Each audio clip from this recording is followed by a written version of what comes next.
தொடர்ந்து இந்நேரத்திற்கான தலைப்புச் செய்திகளை பார்க்கலாம். வாக்காளர் பட்டியலில் பெயர் இல்லாதவர்கள் மார்ச் 26ஆம் தேதிக்குள் விண்ணப்பிக்கலாம் என தமிழக தலைமை தேர்தல் அதிகாரி தகவல். SIR பணிகளுக்கு பிறகான வாக்காளர் பட்டியலில் பெயர் இருந்தால் மட்டுமே வாக்களிக்க இயலும் எனவும் தேர்தல் ஆணையம் அறிவிப்பு.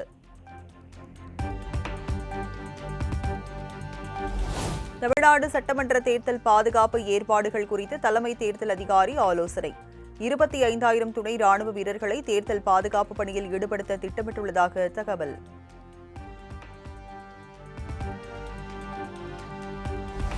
தமிழகத்தில் தேர்தல் விதிகள் நடைமுறைக்கு வந்த நாள் முதல் இதுவரை 75 கோடி ரூபாய் மதிப்பிலான ரொக்கப்பணம் மற்றும் பொருட்கள் பறிமுதல். பல்வேறு பகுதிகளிலும் பறக்கும் படையினர் நடத்திய சோதனை குறித்து தலைமை தேர்தல் அதிகாரி அர்ச்சனா பட்நாயக் தகவல்.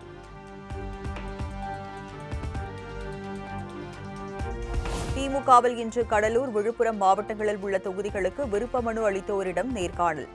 சென்னை, திருவள்ளூர், காஞ்சிபுரம் மாவட்டங்களுக்கு மாலையில் நேர்காணல் நடத்துகிறார் திமுக தலைவர் மு.க. ஸ்டாலின்.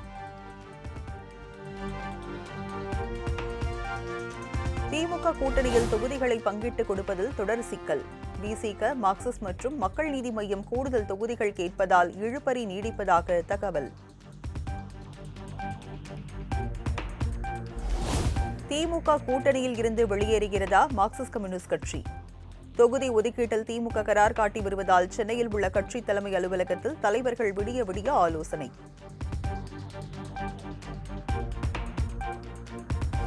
திமுக கூட்டணியில் சொற்ப தொகுதிகளை கிடைக்கும் என திருமாவளவன் ஆதங்கம். தமிழ்நாட்டில் விசிக வளர வேண்டும் என நினைக்கும் எந்தவொரு பெரிய சக்தியும் இல்லை எனவும் வேதனை. சமூக சூழலும் இங்கே நமக்கு ஏதுவாக அமையவில்லை. நாம் எந்த வகையிலும் வலிமை பெற்றுவிடக் கூடாது என்று கருதுகிறவர்களின் எண்ணிக்கைதான் இங்கே பெரும்பான்மை. அரசியல் சக்தியாக பரிணமித்துவிடக் கூடாது என்று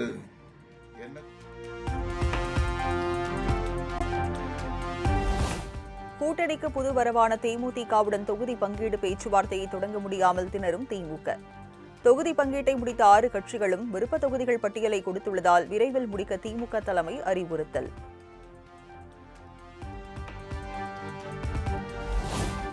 தொகுதி பங்கீட்டில் தொடர்ந்து நீடித்து வரும் இழுபறியால் திமுக கூட்டணியில் இருந்து வெளியேறுகிறதா தமாக? இன்று முக்கிய முடிவு அறிவிக்க உள்ளதாக தமிழக வாழ்வுரிமை கட்சித் தலைவர் வேல்முருகன் அறிவிப்பு. தமிழ்நாடு பாஜக மேலிட பொறுப்பாளர் பியூஷ் கோயல் நாளை சென்னை வரவுள்ளதாக தகவல். அதிமுக பாஜக இடையே தொகுதி பங்கீட்டு பேச்சுவார்த்தை நாளை மறுநாள் தொடங்கும் எனவும் தகவல்.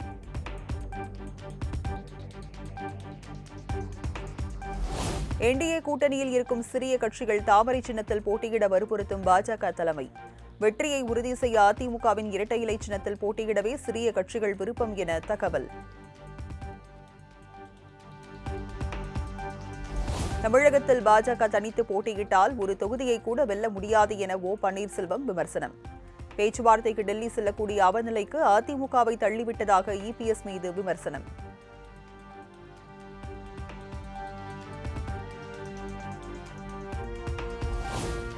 புதுச்சேரி மாநில தேர்தல் தொகுதி பங்கீட்டு பேச்சுவார்த்தையை புறக்கணித்த காங்கிரஸ். தனியார் நட்சத்திர விடுதியில் பல மணி நேரம் காத்திருந்த திமுக எம்பி ஜெகத்ரட்சகன் உள்ளிட்ட கூட்டணி தலைவர்கள் விரக்தி. புதுச்சேரியில் திமுக காங்கிரஸ் கூட்டணி தொடருமா? திமுக தலைவர் மு.க. ஸ்டாலின் தான் முடிவெடுப்பார் என மாநில தேர்தல் பொறுப்பாளர் ஜெகத்ரட்சகன் விளக்கம்.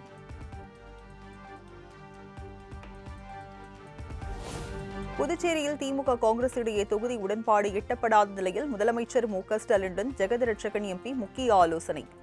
காங்கிரசுடன் மீண்டும் பேச்சுவார்த்தை நடத்துவதா வேண்டாமா என்பது குறித்து முக்கிய முடிவு எடுக்க உள்ளதாக தகவல். புதுச்சேரி சட்டமன்ற தேர்தலில் போட்டியிடும் 9 பேர் கொண்ட பாஜக வேட்பாளர்கள் பட்டியல் வெளியீடு. மண்ணாடிப்பட்டில் நமச்சிவாயம், மணவெளியில் செல்வம் வேட்பாளர்களாக அறிவிப்பு.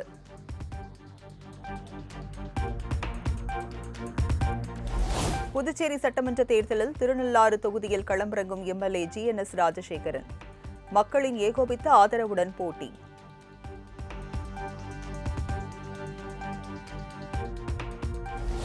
புதுச்சேரியில் தேசிய ஜனநாயக கூட்டணியில் அதிமுக போட்டியிடும் 2 தொகுதிகள் அறிவிப்பு. உப்பளம் மற்றும் உருளையன்பேட்டை தொகுதிகளில் அதிமுக வேட்பாளர்கள் போட்டியிட உள்ளதாக மாநில செயலாளர் அன்பழகன் பேட்டி. பாஜகவில் தொடர்ந்து ஓரங்கட்டப்படுவதால் சரத்குமார் அதிருப்தியில் இருப்பதாக தகவல். சமத்துவ மக்கள் கட்சியை மீண்டும் தொடங்குவது குறித்த ஆதரவாளர்களுடன் இன்று முக்கிய ஆலோசனை. புதுச்சேரி மாநில சட்டப்பேரவை தேர்தலுக்கான வேட்புமனு தாக்கல் நாளையுடன் நிறைவு. காங்கிரஸ் திமுக கூட்டணியில் இன்று தொகுதி பங்கீடு இறுதியாகும் என தகவல்.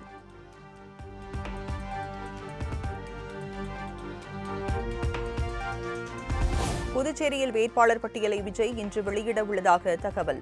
நாளையுடன் வேட்புமனு தாக்கல் நிறைவடைய உள்ள நிலையில் மொத்தமுள்ள 30 தொகுதிகளிலும் தனித்து போட்டியிடுகிறது தவேக.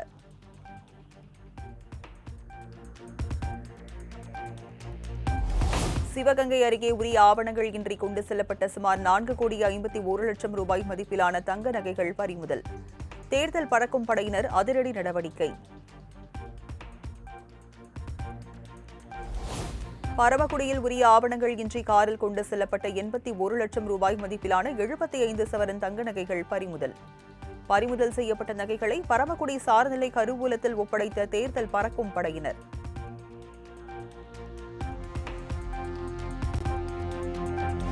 தூத்துக்குடி சாத்தான்குளம் காவல் நிலையத்தில் போலீசார் தாக்கியதால் ஜெயராஜ், பெனிக்ஸ் உயிரிழந்த வழக்கு.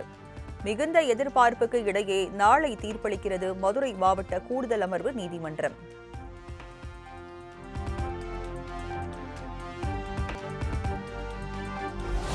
தூத்துக்குடியில் இருந்து நெல்லை சென்று கொண்டிருந்த அரசு பேருந்து திடீரென தீப்பிடித்து எரிந்ததால் பரபரப்பு.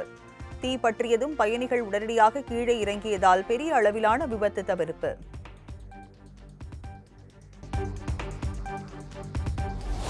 வாலஜாபேட்டை அருகே பெய்த கனமழையால் அறுவடைக்கு தயாராக இருந்த 5 ஏக்கர் நெற்பயிர்கள் சேதம். உரிய இழப்பீடு வழங்க வேண்டும் என தமிழக அரசுக்கு விவசாயிகள் கோரிக்கை.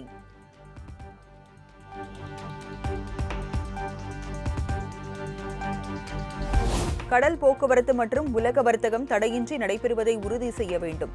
ஈரான் அதிபர் மசூத் பெசக்ஷியான் உடனான தொலைபேசி உரையாடலின் போது பிரதமர் நரேந்திர மோடி வலியுறுத்தல்.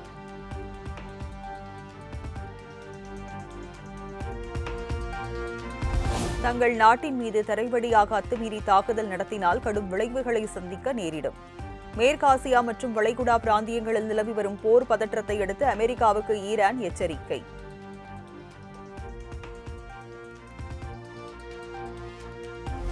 5 மாநில தேர்தல்களுக்கு பிறகு பெட்ரோல், டீசல் மற்றும் எரிவாயு சிலிண்டர் விலையை மத்திய அரசு உயர்த்திவிடும். எரிபொருள் பிரச்சினையை எதிர்கொள்ள தேவையான எந்த ஒரு திட்டமிடலும் மோடி அரசிடம் இல்லை என்றும் ராகுல் காந்தி விமர்சனம்.